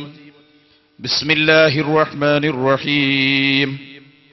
അൽഹംദുലില്ലാഹ് നഹ്മദുഹു വനസ്തഈനുഹു നുഅ്മിനു ബിഹി വനതവക്കലു അലൈഹി വനഊദു ബില്ലാഹി മിൻ ശുറൂരി അൻഫുസിനാ വമിൻ സയ്യിആതി അഅ്മാലിനാ മൻ യഹ്ദിഹില്ലാഹു ഫലാ മുദില്ല ലഹു വമൻ യുദ്ലിൽഹു ഫലാ ഹാദിയ ലഹു ونشهد أن لا إله إلا الله وحده لا شريك له ونشهد أن محمدا عبده ورسوله أرسله بالهدى ودين الحق ليظهره على الدين كله ولو كره المشركون بسم الله الرحمن الرحيم ومن يعظم شعائر الله فإنها من تقوى القلوب صدق الله مولانا العظيم. ആദരണീയരായ ഉസ്താദുമാർ, പണ്ഡിതന്മാർ, മുതഅല്ലിമീങ്ങൾ, അഹ്ലുസുന്നത്തി വൽ ജമാഅയുടെ കർമ്മോത്സുകരായ പ്രവർത്തകർ, ഞങ്ങളുടെ ശബ്ദിച്ചുകൊണ്ടിരിക്കുന്ന പ്രിയപ്പെട്ട കൂട്ടുകാരെ, സഹോദരങ്ങളെ, അല്ലാഹു സുബ്ഹാനഹു വ തആല ഇഷ്ടപ്പെട്ട തൃപ്തിപ്പെടുന്ന സദസ്സായി അല്ലാഹു നമ്മുടെ ഈ സദസ്സിനെ സ്വീകരിക്കുമാറാകട്ടെ. അഷ്റഫുൽ ഖൽഖ് സല്ലല്ലാഹു അലൈഹി വസല്ലമ തങ്ങളുടെ തിരുനോട്ടം ഈ സദസ്സിൽ അല്ലാഹു നമുക്ക് നൽകുമാറാകട്ടെ. ഇൻഷാ അല്ലാഹ് നമ്മുടെ സദസ്സ് മുഖാമുഖമാണ്. അതുകൊണ്ട് തന്നെ പ്രഭാഷണത്തിന് ഇവിടെ കൂടുതൽ സ്ഥാനമില്ല. അതുകൊണ്ട് ചോദിക്കുന്നതിന് മുമ്പ് ഈ വിഷയത്തിന്റെ അടിസ്ഥാനപരമായ ചില കാര്യങ്ങൾ നിങ്ങളുടെ ശ്രദ്ധയിൽപ്പെടുത്തുന്നു. ഏത് ഡോക്ടർക്കും ചോദിക്കാൻ വരാമെന്ന് ഞങ്ങൾ നേരത്തെ ഓർമ്മപ്പെടുത്തിയിട്ടുണ്ട്. അതുകൊണ്ട് ചോദ്യകർത്താക്കൾക്ക് പ്രത്യേകം ഇരിപ്പിടവുമുണ്ട്. അവരിങ്ങോട്ട് വരിക. ഇൻഷാ അല്ലാഹ് വളരെ സൗഹാർദ്ദപരമായി എ മുതൽ സെഡ് വരെ എല്ലാ വിഷയങ്ങൾക്കും മറുപടി പറയും. കാരണം അതിനെല്ലാം നമ്മുടെ ഉസ്താദുമാർ നമ്മളെ സജ്ജരാക്കിയിട്ടുണ്ട് എന്നാണ് അതിന്റെ മറുപടി. ഞാനത് പറയാൻ കാരണം, ഇന്നലെ അമ്പലക്കടവ് ഫൈസിയുടെ ഒരു പ്രഭാഷണത്തിൽ കേട്ടു, കാന്തപുരം ഉസ്താദിനെ കിട്ടണമത്രേ വാദപ്രതിവാദത്തിന്. മൂട്ടയെ കൊല്ലാൻ ആരും ഇരുമ്പോലൊക്കെ എടുക്കാറില്ലല്ലോ. ഞങ്ങൾ സാധാരണക്കാരായ പ്രവർത്തകർ തന്നെ നിങ്ങളുടെ അപ്പുറത്തെ സെക്രട്ടറി വന്നാലും ഞങ്ങൾ തന്നെ ധാരാളമാണ് എന്ന് ഞങ്ങൾ ഇവിടെ ഓർമ്മപ്പെടുത്തുക. അതുകൊണ്ട് വിഷയവുമായി ബന്ധപ്പെട്ട ചോദ്യങ്ങൾക്ക് സ്വാഗതം. ഞാൻ പറയട്ടെ സഹോദരന്മാരെ, നിഷ്പക്ഷകരായ ഒരുപാട് ആളുകൾ ഇവിടെ ഇത് വീക്ഷിക്കുന്നുണ്ട്. അവരോടൊക്കെ പറയട്ടെ, സത്യത്തിൽ ഇങ്ങനെ ഒരു പ്രഭാഷണം നടത്താനോ ഇങ്ങനെ ഒരു വേദി ഒരുക്കാനോ ഇങ്ങനെ ഒരു വിവാദമുണ്ടാക്കാനോ നമ്മൾ ആരും ഇവിടെ ഉദ്ദേശിച്ചതല്ല. അത് നമ്മുടെ ലക്ഷ്യവുമല്ല. അതിന്റെ കാരണം എന്താണെന്നറിയൂ? മർക്കദു സഖാഫത്തു സുന്നിയ, അല്ലാഹു തആല അതിനെ ഉന്നതിയിൽ നിന്ന് ഉന്നതിയിലേക്ക് ഉയർത്തുമാറാകട്ടെ. മർക്കസിൽ തിരികെ ശമെത്തിയത് ഇന്നും നിലയൊന്നല്ല. 6 കൊല്ലത്തോളമായി മർക്കസിൽ തിരികെ ശമെത്തിയിട്ടുണ്ട്. നോക്കൂ നിങ്ങൾ, ഈ അടുത്ത് കഴിഞ്ഞ റബീഉൽ അവ്വലിന്റെ ശേഷമല്ലേ ഇവിടെ ഈ വലിയ വിവാദങ്ങളും വിശദീകരണങ്ങളും ഒച്ചപ്പാടുകളൊക്കെ ഉണ്ടായത്. അതിനു മുമ്പ് ഞങ്ങൾ എവിടെയും ഒരു വിശദീകരണ സമ്മേളനമോ മറുപടിയോ മുഖാമുഖമോ നടത്തേണ്ടി വന്നിട്ടില്ല. കാരണം അത് അവിടെ പോകും, വിശ്വാസമുള്ളവർ വെള്ളം കുടിക്കും. അല്ലാതെ അവിടെ എന്താണ് 25,000 റുപ്യക്ക് വിൽക്കുന്ന ഏർപ്പാടൊന്നും ഞങ്ങൾക്കില്ലാത്തത് കൊണ്ട് ഞങ്ങൾ ആ പണിക്കൊന്നും പോകലില്ല. എന്നിട്ട് ഇവിടെ വിവാദമാക്കിയവർ ആരാണ്? അവരാണ് സമുദായത്തോട് മറുപടി പറയേണ്ടത്. നോക്കൂ നിങ്ങൾ, ഞാൻ അപ്പുറത്തുണ്ട് എന്ന് പറയുന്ന സമസ്ത മുശാവറയുടെ ഒരു വലിയ ഉസ്താദ് കോട്ടുമല ബാപ്പു മുസ്ലിയാർ, അങ്ങനെ ഒരുപാട് ആളുകൾ ഈ വിവാദം ഉണ്ടാകരുത് എന്ന് ആഗ്രഹിച്ച ആളുകളായിരുന്നു. അദ്ദേഹത്തിന്റെ പ്രഭാഷണം ഞാൻ കേട്ടു. കുറ്റ്യാടിയിൽ പേരോട് ഉസ്താദിന്റെ മറുപടിയുമായി ബന്ധപ്പെട്ട് അദ്ദേഹം നടത്തിയ ഒരു പ്രഭാഷണമാണ്. അതിൽ ബാപ്പു ഉസ്താദ് പറയുന്നുണ്ട്, ഇങ്ങനെ ഒരു കേസം വിവാദമാക്കേണ്ട കാര്യമുണ്ടോ? ഉസ്താദ് അവറുകളോടും പറയാനുള്ളത്, ആ ചോദ്യം SKSSFന്റെ ചില ആളുകളോടും മുജാഹിദുകളോടും ജമാഅത്തെ ഇസ്ലാമിക്കാരോടുമാണ് ചോദിക്കേണ്ടത്. ബാപ്പു ഉസ്താദിന്റെ വാക്കുകൾ നിങ്ങളൊന്ന് ശ്രദ്ധിച്ചോ. കുറ്റ്യാടിയിൽ പറഞ്ഞ ചില വാചകങ്ങളാണ്. പക്ഷേ ഇത് ഒരു വിവാദമാക്കാൻ പാടില്ല. അത് യഥാർത്ഥത്തിലുള്ളതാണെന്നുണ്ടെങ്കിൽ ഇവിടെ ഇപ്പൊ എത്രയോ കാലമായി റസൂലുള്ളാഹിന്റെ മുടി എവിടെല്ലാണ്ട്, റസൂലുള്ളാഹി സ്വല്ലല്ലാഹു അലൈഹി വസല്ലം തങ്ങളുടെ മുടി എവിടെല്ലാണ്ട്, അവിടെയൊക്കെ ഇങ്ങനെ ഇത് കൊട്ടിഘോഷിച്ച് നടക്കാൻ എന്താ?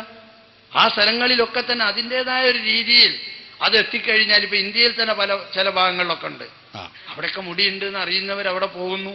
അവിടെ പോയിട്ട് അതിന്റെ പുണ്യം എടുക്കുന്നു, അത് അവർക്ക് കാണിച്ചു കൊടുക്കുന്നു. ചിലർക്ക് അതിൽ വെള്ളത്തിലിട്ട വെള്ളം കൊടുക്കുന്നൊക്കെ ഉണ്ട്. പക്ഷെ ഇതൊരു വിവാദമായി ജനങ്ങളുടെ ഇടയിൽ നാടായ നാട്ടിൽ മുഴുവൻ വ്യാപകമായി അതിനെ പ്രചരിപ്പിക്കും. അതിന്റെ പേരിൽ അതാ വലിയ പ്രശ്നം. അപ്പോ ഇതൊരു വിവാദമാക്കരുതെന്നാ ഉസ്താദ് അവர்கள் പറഞ്ഞത്. ഞങ്ങൾക്കും പറയാനുള്ളത്, അസൂയ മൂത്ത ചില ആളുകളോട് പ്രത്യേകം പറയാനുള്ളത്, ഇത് ഇങ്ങനെ ഒരു വിവാദമാക്കേണ്ട വിഷയം അല്ല. മർക്കസു സഖാഫത്ത് സുന്നിയയിൽ വർഷങ്ങളോളം നിലനിന്ന മുടി, റസൂലുള്ളാഹി തങ്ങളുടെ തിരുകേശം, അത് ആദരിക്കാനും ബഹുമാനിക്കാനും മുസ്ലിം സമുദായം എപ്പോഴും അവിടെ ചെല്ലാറുണ്ട്, ബഹുമാനിക്കാറുണ്ട്, ആദരിക്കാറുണ്ട്. പക്ഷെ അതാരും വിവാദമാക്കിയിട്ടില്ല.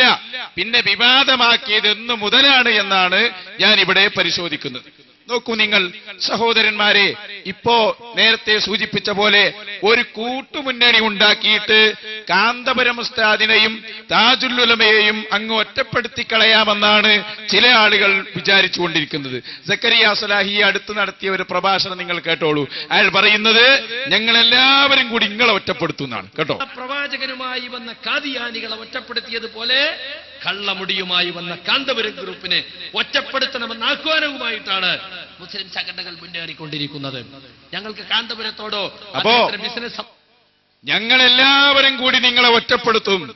ഞാൻ പറയുന്നത്, ലോകത്തുള്ള എല്ലാ ശക്തികളും കൂടിയാലും ഷൈറെ മുബാറക്ക് മുന്നിൽ വെച്ചുകൊണ്ടുള്ള ഞങ്ങളുടെ ഈ ആദർശ സമരത്തെ തോൽപ്പിക്കാൻ ലോകത്തൊരാൾക്കും സാധ്യമല്ല.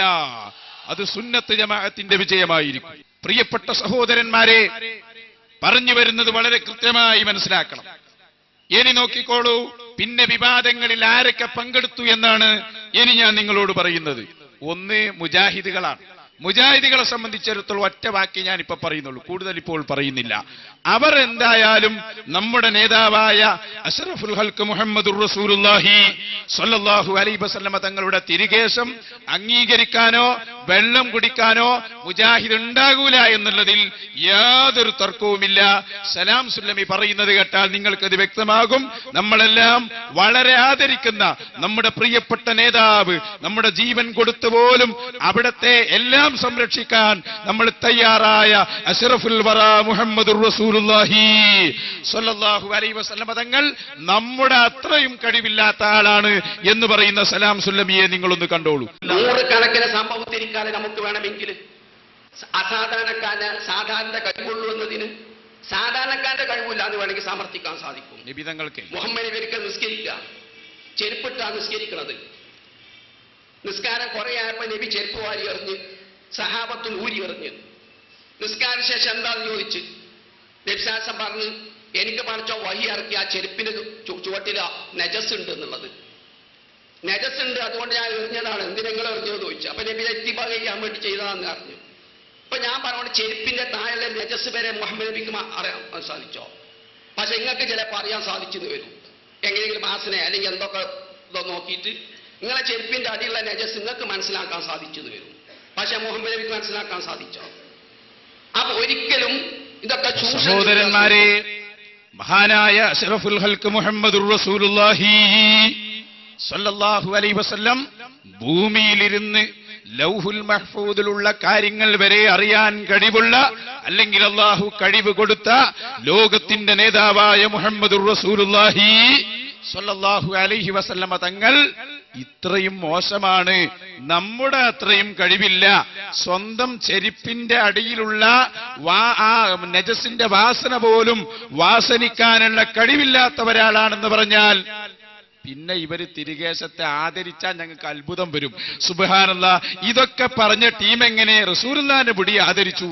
ഇപ്പൊ പിന്നെ ആ പ്രശ്നമല്ല, അത് ആദരിക്കാൻ അവര് തയ്യാറുമല്ല. ഇനി നോക്കൂ നിങ്ങൾ, ഇതിനെ എതിർക്കുന്നവർക്കൊക്കെ പരസ്പര വൈരുദ്ധ്യങ്ങളായ ആദർശങ്ങളാണ് പറയാനുള്ളത്. ഓരോ ആളുകളെ ഞാൻ ഇവിടെ കൊണ്ടുവരാം. ഉദാഹരണത്തിന് അവർ പറയുന്ന വാദങ്ങൾ നിങ്ങളൊന്ന് നോക്കൂ. ഇതൊക്കെ വന്നതെപ്പോഴാണെന്നറിയോ?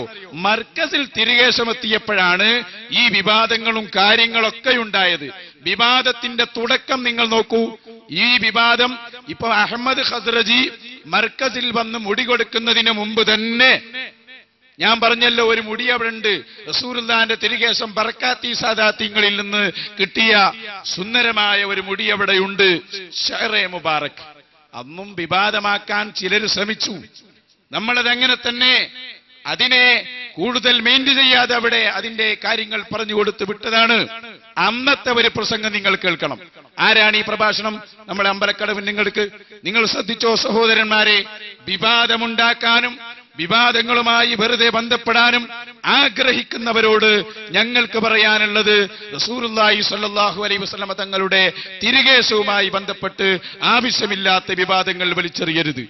ഈ അഹമ്മദ് ഖസ്റജി മുടി കൊടുക്കുന്നതിന് മുമ്പ് തന്നെ മിസ്റ്റർ അമ്പലക്കടവ് പറഞ്ഞ വാക്ക് ഇങ്ങെടുത്തോളൂ, ഞാൻ കാണിച്ചു തരാം. ഒരു കേൾക്കാട്ടോ, ഇതൊരു മുഖാമുഖമാണ്. ഏത് നിങ്ങൾ ഇനി കേൾക്കാൻ പോകുന്നത് മുഖാമുഖമാണോ, ചോദ്യത്തിന് മറുപടി പറയുന്നുണ്ടോ എന്നൊക്കെ വേറൊരു കാര്യം. അതിൽ മറുപടി പറയുന്നത് അമ്പലക്കടവ് ഫൈസിയാണ്. ഇയാളോട് ചോദിക്കുന്നു, ആ ചോദ്യം നിങ്ങൾ കേട്ടോളൂ, കൃത്യമാണ്. അയാൾ അന്ന് അഹമ്മദുൽ ഖസ്റജി മുടി കൊടുത്തിട്ടില്ല, അന്നാണിത് പറയുന്നത്. ഒന്ന് കേട്ടോളൂ ആ ചോദ്യം. ഒരു മുടി കോഴിക്കോട് ഏതോ ഒരു മർക്കസിലുണ്ടെന്ന് കേൾക്കുന്നു. അതിനെപ്പറ്റി ഈ സമൂഹത്തിൽ ഈ സമുദായത്തിലുണ്ടാവുന്ന ആശയക്കുഴപ്പങ്ങൾ അകറ്റുവാൻ വേണ്ടി ചോദിക്കുകയാണ്. അതിനെപ്പറ്റി എന്റെ പ്രിയപ്പെട്ട ഉസ്താദ്മാരുടെ അഭിപ്രായം പറയാം.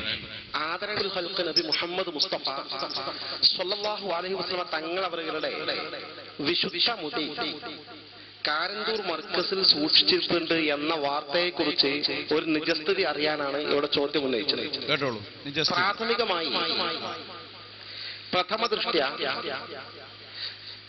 അങ്ങനെ തിരുനബിയുടെ ഒരു മുടി കാരന്തൂർ മർക്കസിലുണ്ടെന്ന വാർത്ത സ്ഥിരീകരിക്കാൻ പ്രയാസമാണ്. മുടി ഉണ്ടായിരിക്കാം, മാത്രമല്ല ഇപ്പൊ കേൾക്കുന്നത് ഒരു കെട്ട് മുടിയുണ്ട്, നേരത്തെ ഒരു മുടി എന്നാ പറഞ്ഞത്. മർക്കസിലെ ഒരു കെട്ടുമുടിയുണ്ട്, നമ്മളെല്ലാവരും കണ്ടതാണല്ലോ. അപ്പൊ കെട്ടിന്റെ കഥ എന്താ നിങ്ങൾ മനസ്സിലാക്കുക. ഇവർക്ക് ഒരു മുടി ഉണ്ടായ ഒരു കെട്ട് എന്നാ മനസ്സിലാക്കല്ലേ. പറയും, ബാക്കി പറയും. ഏതായിരുന്നാലും വിവിധ സാഹചര്യങ്ങൾ വെച്ച് നോക്കുമ്പോൾ ആ വാർത്ത സ്ഥിരീകരിക്കാൻ പ്രയാസം. എന്തുകൊണ്ടെന്നാൽ ആദരണീയരായ അഷ്റഫുൽ ഖൽഖ് മുഹമ്മദ് മുസ്തഫ സ്വല്ലല്ലാഹു അലൈഹി വസല്ലം തങ്ങളുടെ വിശുദ്ധ മുടി എന്ന് മാത്രമല്ല തങ്ങളുമായി ബന്ധപ്പെട്ട സകലമായ ആധാറുകൾക്കും വസ്തുക്കൾക്കും വല്ലാത്ത തബറുകളുടെ വിശ്വസിക്കുന്നവരാണ് അഹ്ലുസ് സുന്നത്തി വൽ ജമാഅത്ത്. മുജാഹിദ് പ്രസ്ഥാനമോ ജമാഅത്തുകാരോ വിശദീകരിക്കുന്നത് പോലെ അതിന് തബറുക്കില്ല, അതിന് പുണ്യമില്ല. എന്നിട്ട് ഇയാൾ പറഞ്ഞതാണ് ഞാനിവിടെ കേൾപ്പിച്ചത്. മർക്കസിൽ ബറക്കാത്തി സാദാത്തീങ്ങളിലൂടെ മുടി കിട്ടിയപ്പോൾ തന്നെ അത് അംഗീകരിക്കാൻ കഴിയില്ല എന്ന് വളരെ വ്യക്തമായി അയാൾ രേഖപ്പെടുത്തി. അതിന്റെ കാരണം എന്താണെന്ന് ഇൻഷാ അല്ലാഹ് ഞാൻ കേൾപ്പിക്കാൻ പോകുന്നു. അതിന്റെ ഇടയ്ക്ക് ഞാൻ വേറൊരാൾ കൊണ്ടുവരാം. ഈ മുടി വിരോധികൾ ആരൊക്കെയാണ്, തിരുകേശത്തിന്റെ വിരോധികൾ എന്തൊക്കെയാണ് ഇതിന്റെ കാരണം, അതാണിപ്പോ ഞാൻ ഈ വിഷയാവതാരണത്തിൽ കാര്യമായിട്ട് ഇവിടെ പരിശോധിക്കുന്നത്. കൊണ്ടുപോകാൻ നമ്മളെ ഓ അബ്ദുള്ളനെ നേരത്തെ ഇവിടെ പറഞ്ഞു, ആളെ കണ്ടിട്ട് ബർക്കത്തൊന്നും കിട്ടാനല്ല, എന്നാലും സാധനത്തെ ഒന്ന് കണ്ടോളൂ. ഓ അബ്ദുള്ള മൗലവി ഇയാൾ ഏഷ്യാനെറ്റിന് നൽകിയ അഭിമുഖം, ഇതിലയാള് വളരെ മോശമായിട്ടാണ് പറയുന്നത്. അദ്ദേഹം പറയുന്നത് നബി സല്ലല്ലാഹു അലൈഹി വസല്ലം തങ്ങളുടെ തിരുകേശം സൂക്ഷിച്ചു വെക്കലും അതിനെ ബഹുമാനമുണ്ടെന്ന് വിചാരിക്കലും പൗരോഹിത്യമാണ് എന്നാണ്. എന്റെ മുസ്ലിമീങ്ങൾ മനസ്സിലാക്കണം. നേരത്തെ ഫൈസൽ ഹസനി ഇവിടെ സൂചിപ്പിച്ചു റസൂലുള്ളാഹി തങ്ങളുടെ തിരുകേശം സ്വഹാബത്ത് സൂക്ഷിച്ചു വെച്ച കഥകൾ. അതുകൊണ്ട് കേട്ടോ ഓ അബ്ദുള്ള മൗലവി പറയുന്ന വാദങ്ങൾ നിങ്ങളൊന്ന് ശ്രദ്ധിക്കുക. അല്ലാതെ ഈ പ്രവാചകന്റെ മഹത്വം എന്ന് പറയുന്നത് അദ്ദേഹത്തിന്റെ ശരീരത്തിന്റെ നമ്മൾ പറയുന്ന ബോഡി വേസ്റ്റ് എന്ന് പറയുന്നത്, ഞാൻ ആ വാക്ക് പറഞ്ഞതിനെ പറ്റി എന്നെ പറ്റിയുള്ള ഏറ്റവും വലിയ ആരോപണം, അതിനെ മറ്റു മനുഷ്യരിൽ നിന്ന് വ്യത്യസ്തമായി കണ്ടുകൊണ്ട് അത് വിശുദ്ധമാണ് എന്ന രീതിയിൽ അതെടുത്ത് സൂക്ഷിക്കുകയും അത് വെള്ളത്തിലിട്ട് കുടിക്കുകയും അത് കുടിച്ചിട്ടുണ്ടെങ്കിൽ മനുഷ്യന്റെ എല്ലാ രോഗങ്ങളും മാറുമെന്ന് പറയുകയൊക്കെ ചെയ്യുന്ന ഒരു തരം പൗരോഹിത്യത്തിന്റെ കടന്നുകയറ്റം. ഇപ്പൊ ഇസ്ലാം പ്രവാചകന് വെളിപ്പെട്ട ഇസ്ലാമിക പ്രമാണ ഗ്രന്ഥമായ വിശുദ്ധ ഖുർആൻ അനുസരിച്ച് പൗരോഹിത്യം എന്ന് പറയുന്നത് ഏറ്റവും ശപിക്കപ്പെട്ട ഒന്നാണ്. ലേഖനം എഴുതിയതിനെ തുടർന്ന് ഓ അബ്ദുള്ളയ്ക്ക് നേരെ ഭീഷണിയുണ്ടായി. ഭീഷണിക്ക് വഴങ്ങാതെ നിലപാടിൽ അദ്ദേഹം ഉറച്ചു നിന്നോടെ വിവാദത്തിന് ചൂടുപിടിച്ചു. ഞാൻ പറഞ്ഞതിൽ ഞാൻ ഉറച്ചു നിൽക്കുന്നു. കുഴപ്പമില്ല, നരകത്തിൽ ഉറച്ചു കെടുക്കും വേണ്ടി വരും, ഒരു തർക്കവും അതിലില്ല.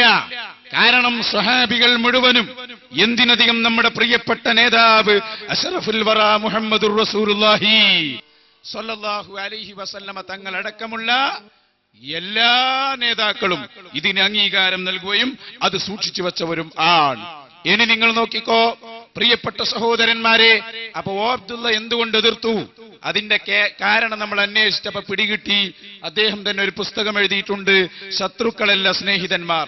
ആ പുസ്തകത്തിൽ അയാൾ പറയുന്നു എന്റെ ഗുരുനാഥൻ ചേകനൂര് മൗലവിയാണ്. അതോടെ പോയി അതിന്റെ കാര്യം. കാരണം ചേകനൂര് മൗലവി ഉസ്താദായ ഒരാൾ എത്രത്തോളം നന്നാവുമെന്ന് ഞങ്ങൾക്കറിയാം. അതുകൊണ്ട് അയാൾ നമുക്ക് വിടാം. പിന്നെ ഇനി നബിതങ്ങൾ നമ്മളെക്കാൾ താഴെയാണ്, നമ്മൾ അത്രയും കഴിവില്ല എന്ന് പറഞ്ഞ മുജാഹിദുകൾ, അവർ ഈ മുടിയുമായി ബന്ധപ്പെട്ട് പറഞ്ഞതെന്താ? അവർക്കും ഹാലളകിയത് കാന്തപുരം ഉസ്താദിന് മുടി കിട്ടിയപ്പോഴാണ്. ബാലുശ്ശേരി ഹാലടക്കുന്നത് അതൊന്ന് കേൾപ്പിച്ചു തരാ. എന്നിട്ട് അവർ ഇതിനുമായി ബന്ധപ്പെട്ട് പറഞ്ഞത് ഒറ്റ വാക്കിൽ ഞാൻ കേൾപ്പിക്കും. എന്തറിയോ, ആ പത്രം നമ്മുടെയൊക്കെ കൈവച്ചിട്ടുണ്ട്. എന്താ പരസ്യം എന്നറിയോ? ഇവിടെ റസൂലുള്ളാഹി സ്വല്ലല്ലാഹു അലൈഹി വസല്ലമയുടെ മുടി പ്രദർശനവും ബുർദാസ്വാദനവും. എവിടെ? കാരന്തൂർ മർക്കസു സഖാഫത്തു സുന്നിയ. അതിന് നേതൃത്വം നൽകുന്നത് ഷെയ്ഖുന ഷെയ്ഖുസ്സമാൻ ഖുതുബുസ്സമാൻ ഖമറുൽ ഉലമ എന്നൊക്കെ ഇപ്പോൾ പറയുന്ന നമ്മുടെ അടുത്ത പ്രദേശക്കാരനായ ബഹുമാന്യനായ പിന്നെ അബൂബക്കർ മുസ്ലിയാർ കാന്തപുരം, പിന്നെ ഇബ്രാഹിം പിന്നെ ബുഖാരി ഖലീൽ തങ്ങൾ, ഇങ്ങനെ കുറെ ആൾക്കാർ. അപ്പോ അതാണ് മൂപ്പര പ്രശ്നം. അപ്പൊ എന്തായിന്നറിയോ? ഇപ്പൊ എവിടെത്തി? ഒന്ന് ഓ അബ്ദുള്ള മൗലവി, അയാൾ ചേകനൂരിന്റെ ശിഷ്യനായി അയിലങ്ങ് പോയി. പിന്നെ ആരാളുള്ളത്? പിന്നെയും മൗലവിയാണ്. ഇയാൾക്ക് മർക്കസിലെത്തിയപ്പോ അയാൾക്ക് ഹാലളകി. അയാൾ പറഞ്ഞു സ്വഹാബത്ത് തിരുമുടി എടുത്തു വെച്ചിട്ടുണ്ട്, അപ്പൊ തിരുകേശം സൂക്ഷിച്ചു എന്നിടത്തെത്തിട്ടോ. നേരത്തെ പറഞ്ഞത് ആ സംഗതിയല്ല എന്നാ മറ്റേയാള്. ഇയാൾ പറയുന്നത് സൂക്ഷിച്ചു വെച്ചിട്ടുണ്ട്, പക്ഷേ അത് വാപ്പന്റെ പേന എടുത്തു വെക്കുന്നത് പോലെയാണ് എന്നാ. വാപ്പ മരിച്ചാൽ വാപ്പാന്റെ പേന നമ്മൾ എടുത്തു വെക്കുന്നത് പോലെ, കൂട്ടത്തിൽ അയാൾ പറയുന്നുണ്ട് വാപ്പാന്റെ മുടി നമ്മൾ എടുത്തു വെക്കുന്നത് പോലെ. വാപ്പാന്റെ മുടി നമ്മളാരും എടുത്തു വെക്കില്ല, ഇയാൾ എടുത്തു വെക്കലുണ്ട് അത്ര. ഒന്ന് കേട്ടോ അയാളുടെ വാക്കുകൾ. കൃത്യമായി പറയുന്നു, റസൂലുള്ളാഹി സ്വല്ലല്ലാഹു അലൈഹി വസല്ലമയുടെ മുടി സഹാബത്ത് സൂക്ഷിച്ച ഘട്ടങ്ങൾ എന്താണ് എന്ന് കൃത്യമായി പഠിക്കേണ്ടതുണ്ട്. ഇപ്പൊ റസൂലുള്ളാഹിന്റെ മുടി ഏതുപോലെ നമുക്ക് വളരെ പ്രിയപ്പെട്ട നമ്മുടെ ബാപ്പ മരിക്കുമ്പോ ബാപ്പ സ്ഥിരമായിട്ട് ഉപയോഗിച്ച പേന ബാപ്പയുടെ ഓർമ്മക്കായി എടുത്തു വെക്കൂ. സ്നേഹമുള്ള മക്കള് അല്ലേ, നിങ്ങളൊന്ന് ആലോചിച്ച് നോക്കൂ. ബാപ്പട്ട ജുബ്ബ, ഇനി ബാപ്പാന്റെ വല്ല മുടി എവിടെയും കൊഞ്ഞു, അതെന്തിനാ ആരാധിക്കാനാ? അതിന് പുണ്യമുണ്ടെന്ന് വിചാരിക്കാനാ? അല്ലെങ്കിൽ അതിന് പുണ്യമുണ്ടെന്ന് വിചാരിക്കാനാ? അല്ലെങ്കിൽ അതിൽ നിന്ന് എന്തെങ്കിലും കിട്ടുമെന്ന് വിചാരിക്കാനാ? അല്ല, സ്നേഹമുള്ളവരൊക്കെ ചെയ്യണം. ബാപ്പാന്റെ ഒരു പേന, ബാപ്പ ഉപയോഗിച്ച ഡയറി, അല്ലെങ്കിൽ ബാപ്പ ഉപയോഗിച്ച മറ്റെന്തെങ്കിലും ഒരു ചെറിയ പെൻസില്, ഈ വക കാര്യങ്ങളൊക്കെ സ്നേഹമുള്ളവര്. റസൂലുള്ളാഹിന്റെ മുടി സഹാബികൾ ചിലർ അങ്ങനെ സൂക്ഷിച്ചു, സത്യമാണ്, അവർ സൂക്ഷിച്ചിട്ടുണ്ട്. പക്ഷെ ആരെ കൃത്യമായി പറയുന്നു, റസൂലുള്ളാഹി സ്വല്ലല്ലാഹു അലൈഹി വസല്ലമയുടെ മുടി സഹാബത്ത് സൂക്ഷിച്ച ഘട്ടങ്ങൾ എന്താണ് എന്ന് കൃത്യമായി പഠിക്കേണ്ടതുണ്ട്. അത് ഞങ്ങൾ പഠിപ്പിച്ചു തരാം. അത് ഞങ്ങൾ പഠിപ്പിച്ചു തന്നാൽ വിഷയം തീർന്നല്ലോ. കൊണ്ടുപോവാ മോനെ, നമ്മളാ നാദാപുരത്ത് പാട്ടുകാർ പാടുന്നൊരു മൗലവി, അയാളെ കൊണ്ടുപോവാ. നോക്കണം നിങ്ങൾ കേട്ടോ, ഇയാളെ നമ്മൾ പഠിപ്പിക്കാൻ പോവാണ്. ഇയാൾ പറഞ്ഞത് വാപ്പന്റെ പേന എടുത്തു വെക്കുന്നത് പോലെ, അല്ലെങ്കിൽ അതുപോലെ വാപ്പന്റെ മുടിയെടുത്ത് വെക്കുന്നത് പോലെ, ഒരു ഓർമ്മക്ക് എന്നതിലപ്പുറം ഒരു ബറക്കത്തിന് വേണ്ടിയോ അല്ലെങ്കിൽ എന്തെങ്കിലും ഒന്ന് കിട്ടുമെന്ന് കരുതിയിട്ടോ അല്ല സ്വഹാബത്ത് എടുത്തു വെച്ചത് എന്നാണ്. ഹുസൈൻ സലഫി, നിങ്ങളൊന്ന് പറഞ്ഞു കൊടുക്കൂ, സ്വഹാബത്ത് എന്തിനാണ് മുടിയെടുത്ത് വെച്ചത്? ഈ കൂടിയ ആളുകളൊന്ന് കേൾക്കട്ടെ. മുജാഹിദുകൾ നാടുനീളെ ക്യാമ്പയിൻ നടത്തിയിട്ട് അള്ളാഹുവിന്റെ റസൂലിന് ബറക്കത്തില്ല എന്ന് പറയുന്നുവെങ്കിൽ അതിന്റെ മറുപടി ഹുസൈൻ സലഫി എന്നെ ഒന്ന് പറയട്ടെ. ില്ലാത്തവരെന്ന് പറഞ്ഞിട്ടില്ല. അതേ അവസരത്തിൽ അല്ലാഹു സുബ്ഹാനഹു വ തആല അവർക്ക് നൽകിയിട്ടുള്ള എല്ലാ കഴിവുകളെയും നമ്മൾ അംഗീകരിക്കുകയാണ്. മുഹമ്മദുൻ സല്ലല്ലാഹു അലൈഹി വസല്ലം അതാ ഹജ്ജത്തുൽ വദാഇൽ വെച്ച് മുടി വടിച്ചപ്പോ സഹാബത്തിന് മുടി വിതരണം ചെയ്തിട്ടുണ്ട്. അതാരും നിഷേധിക്കാൻ പോയിട്ടില്ലല്ലോ. റസൂല് വിതരണം ചെയ്ത മുടിയിൽ ബറക്കത്തുണ്ട്. അല്ലാഹു ഒരു വസ്തുവിൽ ബറക്കത്ത് നിശ്ചയിച്ചാൽ അതിൽ ബറക്കത്തില്ലെന്ന് പറയാൻ ആർക്കാ അധികാരമുള്ളത്? റസൂൽ സല്ലല്ലാഹു അലൈഹി വസല്ലം മുടി വിതരണം ചെയ്തിട്ടുണ്ടെങ്കിൽ അത് അല്ലാഹു അതിൽ ബറക്കത്ത് നിശ്ചയിച്ചിട്ടുള്ളതാണെങ്കിൽ അതിൽ ബറക്കത്തുണ്ട്. അവിടുത്തെ വിയർപ്പെടുത്ത് ഉപയോഗിച്ചിട്ടുണ്ട്, അവിടുന്ന് ധരിച്ച വസ്ത്രം എടുത്തുപയോഗിച്ചിട്ടുണ്ട്, അവിടുന്ന് ഉതുവെടുക്കുന്ന വെള്ളത്തിന് വേണ്ടി സഹാബിമാര് തിരക്ക് കൂട്ടിയിട്ടുണ്ട്. അതിലൊന്നും ഇവിടെ ആരും നിഷേധം പറഞ്ഞിട്ടില്ല. തെറ്റിദ്ധരിപ്പിക്കുന്നല്ലോ പലരും. തെറ്റിദ്ധരിപ്പിക്കുകയല്ലോ, ഞങ്ങൾ കേട്ടതാണല്ലോ അല്ലേ? ബാലുശ്ശേരിയല്ലേ നേരത്തെ പറഞ്ഞത്? അങ്ങനൊന്നില്ല, മാറ്റി പറഞ്ഞു. അതിന്റെ പേരാണ് മുജാഹിദ് പ്രസ്ഥാനം. അപ്പൊ അവരെ നമുക്ക് അങ്ങനെയും വിടാം. നിങ്ങൾ ചിന്തിക്കണം, സഹോദരന്മാര് നന്നായി ചിന്തിക്കണം. ഈ വിവാദം എന്തിന്? അതാണല്ലോ നമ്മുടെ വിഷയം. തിരുകേശ വിവാദം എന്തിന്? ആ വിവാദം അനാവശ്യമായി വലിച്ചിട്ടത് ഈ മുജാഹിദുകളും ജമാഅത്തെ ഇസ്ലാമിക്കാരും ഇനി പറയാൻ പോകുന്ന വേറൊരു കൂട്ടരുമാണ്. അവരെന്ത് വിളിക്കണം എനിക്ക് അറിഞ്ഞുകൂടാ. അതുകൊണ്ടാണ് ഞാൻ അങ്ങനെ പറഞ്ഞത്. ഇരിക്കട്ടെ സഹോദരന്മാരെ, ഇനിയോ ഇപ്പൊ നിങ്ങൾ വിചാരിച്ചിട്ടുണ്ടാവും മുജാഹിദ് നന്നായി പോയി, ബർക്കത്തൊക്കെ എടുക്കാന്ന് പറഞ്ഞല്ലോ. പക്ഷെ അതൊരു തട്ടിപ്പാണ്. കാരണം എന്താ? ഇങ്ങനെ ഒരു മുടിയില്ല, ഒരു ബർക്കത്തില്ല എന്ന് പറഞ്ഞാൽ ആളുകൾ വിടൂല. ബുഖാരിയിൽ അതാ ഒരുപാട് ഹദീസുകൾ, മുസ്ലിമിലും എല്ലാ കിതാബിലും ഹദീസുകൾ. അപ്പൊ മുജാഹിദ് കണ്ടെത്തിയ തട്ടിപ്പ് എന്താണെന്നറിയോ? ഇവര് പറഞ്ഞു ഞങ്ങള് ബർക്കത്തിനെ ഞങ്ങൾ അംഗീകരിക്കുന്നു, പക്ഷെ ബർക്കത്ത് എടുക്കാൻ ഞങ്ങളില്ല. അതെങ്ങനെ? സക്കരിയ സ്വലാഹി പറയുന്നു അങ്ങനെ ഒരു മുടി ഇന്ന് ലോകത്തെവിടെയുമില്ല. കേട്ടോ, എവിടെയില്ലല്ലോ, മർക്കസിൽ മാത്രമല്ല ലോകത്തെവിടെയുമില്ല എന്നാണ് മുജാഹിദ് നമ്മളെ സക്കരിയ സ്വലാഹി പറയുന്നു. അയാളെ വാക്കുകൾ. ഇതൊന്നും യഥാർത്ഥത്തിൽ ഞങ്ങൾ നിഷേധിക്കുന്ന കാര്യമല്ല. റസൂലുള്ളാഹിന്റെ മുടി സഹാബത്തിന് വിതരണം ചെയ്തതും റസൂലുള്ളാഹിയുടെ മുടി സഹാബത്ത് ബറക്കത്തിന് ഉപയോഗിച്ചതും ഞങ്ങൾക്ക് സംശയമില്ലാത്തതാണ്. ഹദീസിൽ സ്ഥിരപ്പെട്ട് ഞങ്ങൾ അംഗീകരിക്കുന്നതാണ്. സഹാബികൾ സൂക്ഷിച്ചു വെച്ചിട്ടുണ്ടെന്നും അവർ തബറുക്കിന് ഉപയോഗിച്ചിട്ടുണ്ടെന്നും ഹദീസ് കൊണ്ട് തെളിഞ്ഞതാണ്. പക്ഷെ ഇന്ന് ലോകത്തെവിടെയും റസൂലുള്ളാഹി സ്വല്ലല്ലാഹു അലൈഹി വസല്ലം ഉറപ്പുള്ള ഒരു തിരുശേഷിപ്പും എവിടെയും സൂക്ഷിച്ചിട്ടില്ല. ഹസ്രത്ത് ബാനിലുമില്ല, വെല്ലൂരിലുമില്ല, ഡൽഹിയിലെ തുർക്കിയിലെ ടോപ്പ് കാപ്പി മ്യൂസിയത്തിലുമില്ല. തുർക്കിയിലെ ടോപ്പ് കാപ്പി മ്യൂസിയത്തിലെ ഇസ്തംബൂളില് അവിടെ നബിന്റെ ചെരുപ്പ്, നബിന്റെ വടി, എന്തെല്ലാം സാധനങ്ങളാണ്. അപ്പോ ഇയാളെ തട്ടിപ്പ് കണ്ടോ നിങ്ങള്? ബഹുമാനിക്കാൻ ഞങ്ങളില്ല എന്ന് പറഞ്ഞാൽ ലോകത്തെവിടെയും അത്തരം ഒരു ആസാറുകൾ ഇന്ന് നിലവിലില്ല എന്നാണ് അയാൾ പറയുന്നത്. അയാൾ പിന്നെ മുഴുവനും നിഷേധിച്ചു കളഞ്ഞു. മുസ്ലിം ലോകം എല്ലാവരും ഒത്തു സമ്മതിച്ച് ലോകത്തിന്റെ പല ഭാഗത്തുമുള്ള ആസാറുകളെ മുഴുവനും ഈ മൗലവി നിഷേധിച്ചിരിക്കുകയാണ്.